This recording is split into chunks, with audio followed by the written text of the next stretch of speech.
America एक बार फिर मुसीबत में है। शुरुआत बारिश से हुई। तूफान का पूर्वानुमान था।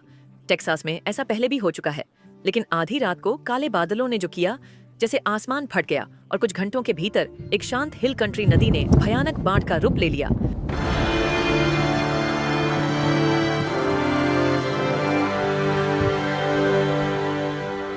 चार जुलाई की सुबह तक 50 से अधिक लोगों के मरने की खबर आई, जिनमें से कई समर कैंप के बच्चे थे। कैंप मिस्टिक, जो ग्वाडालूप नदी के किनारे बसा एक ईसाई रिट्रीट था, एक डरावना सपना बन गया।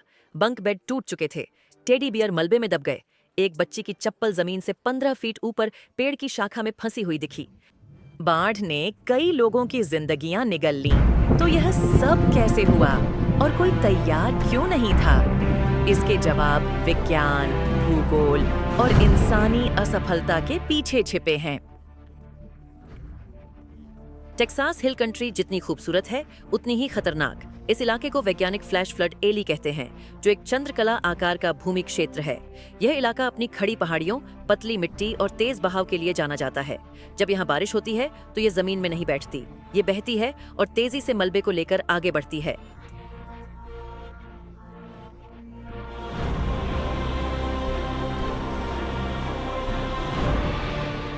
इसी बीच दुर्लभ वायुमंडलीय घटना हुई। इसे मेसोस्केल संवहनीय भंवर का नाम दिया गया है। लगभग 30 मील चौड़ा घूमता हुआ हवा का एक भंवर।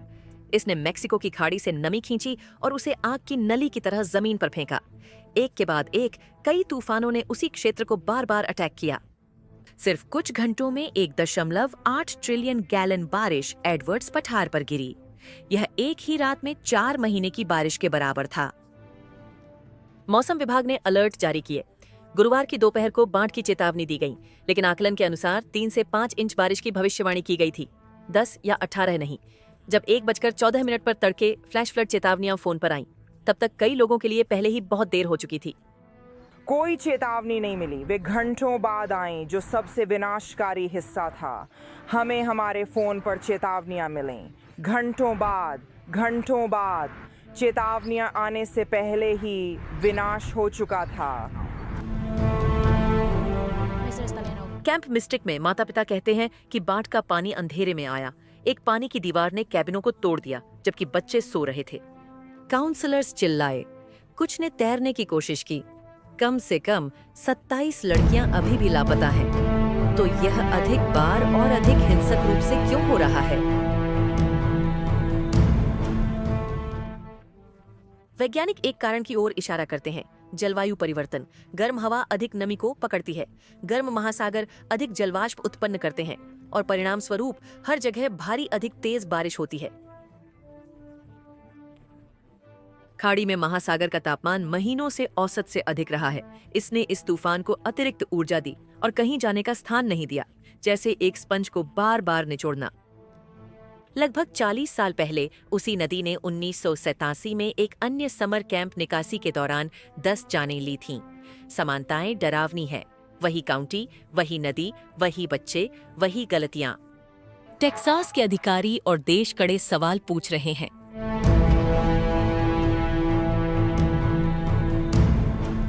टेक्सास इमरजेंसी मैनेजमेंट के प्रमुख डब्ल्यू निम किड ने बताया कि बारिश की भविष्यवाणी में कोई संकेत नहीं था। वेदर सर्विस यूनियन इसकी रक्षा करती है। हालांकि उन्होंने स्टाफ की कमी, पुराने सिस्टम और चेतावनी और कार्रवाई के बीच टूटी हुई श्रृंखला का हवाला भी दिया। 850 से अधिक लोगों को बचाया जा चुका है। कोस्ट गार्ड के हेलीकॉप्टर अभी भी उड़ान भर रहे हैं।